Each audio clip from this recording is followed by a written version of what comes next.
Republican Representative Thomas Massie warned Donald Trump this week that his actions are, of course, going to cost Republicans their majorities in next year's midterm elections.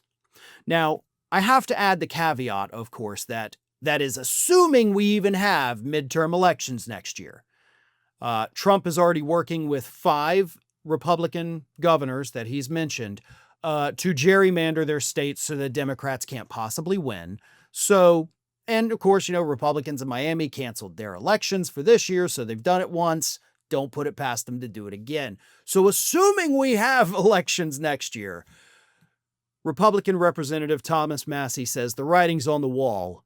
Trump is the one who wrote it, and we're going to get slaughtered. Metaphorically, electorally, not physically, obviously. But Massie isn't referring to Donald Trump's hugely unpopular policies. He's talking about the fact that Donald Trump is funding MAGA Republicans to primary people like Thomas Massey. You see, Donald Trump hates Thomas Massey. Massey, of course, was one of the only Republicans to speak out against Donald Trump's attack on Iran recently. He even worked on legislation to prevent Trump from being able to do that again. He, as far as I see, I think he voted against the big, beautiful bill. Maybe. Yeah, he did vote against it. One of 2 House Republicans to vote against it. And so Trump has attacked him for months now. He's weak. He's ineffective. So Trump, with his, over $500 million campaign war chest, is trying to find a primary opponent, a hardcore MAGA person to run against Massey. So Massey this week got on social media and simply said, attacking Republicans who lean independent or libertarian is how Republicans, Trump, will lose the majority this midterm. And to a degree, he is right.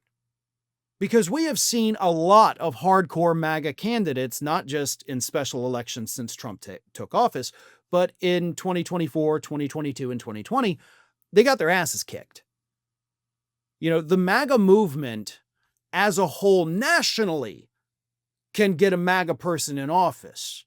But when you start to break that down county by county, state by state, they're not so powerful, right? They really do not have that pull that Donald Trump likes to think that they have. They only have pull when you get them together nationally, like in a presidential election. State by state, county by county, city by city, they're kind of few and far between, right? So not really a whole lot of electoral power there. And Massey knows that. And Massey is not wrong when he says that putting up a more MAGA person to run against a moderate Republican in a purple district, that is a recipe for disaster for Republicans. But Trump doesn't care. He doesn't care if Republicans keep the majority or if they lose it. It doesn't matter to him. He's going to do whatever the hell he wants to do anyway. He doesn't have to face the consequences. Even if they vote down everything he wants to do, he'll start signing more executive orders to do things even if he's legally not allowed to do it, because we've already seen him do that this year. So he doesn't care. He cares more about revenge against people like Massey than he does about Republicans losing the majority. So this warning or threat, however you want to look at it, from Massey means nothing to Trump. If anything, telling him that it's a bad idea is only going to cause him to double down on it. He's like a, teenager at that in terms of that. You tell a teen, don't do this, that's dangerous. They're going to be like, well, that's the only thing I want to do now. So yeah, this is not going to work on Trump, and Trump's plan is not going to work on the voters. So Massey, I'm afraid you're barking at the dark here, bud. Because you can warn him all day, every day if you want, but it's only going to make him more gung-ho about doing this to people like you. Are your emails truly private? If you're using a free email service such as Gmail, all your emails are being scanned and tracked, even after you delete them. Big tech tracks everything, your plans, your purchases, your confidential messages, building profiles to sell to advertisers or hand over to who knows who. More and more people are realizing that free email comes at a cost. They're ditching big tech and looking for privacy-focused alternatives. They want to decide who sees their information, and they want that control back. That's why I recommend StartMail. They've been a trusted name in secure email for over a decade now. And here's a key detail.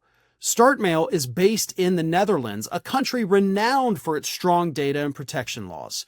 Unlike big tech email, StartMail never scans or tracks your emails. StartMail blocks invasive tracking pixels in emails, protecting you from being monitored by companies and hackers. When you delete an email in StartMail, it's actually gone for good, ensuring your data remains private. StartMail really goes all in on privacy. They've got a bunch of great features like unlimited aliases to keep you anonymous and, of course, strong encryption to protect your emails. Moving to StartMail is hassle-free. With just a few clicks, you can easily migrate all of your existing emails and contacts to StartMail. Try StartMail for yourself, completely free for 7 days. Go to startmail.com/ROF to begin, and you'll also get a 50% discount on your first year.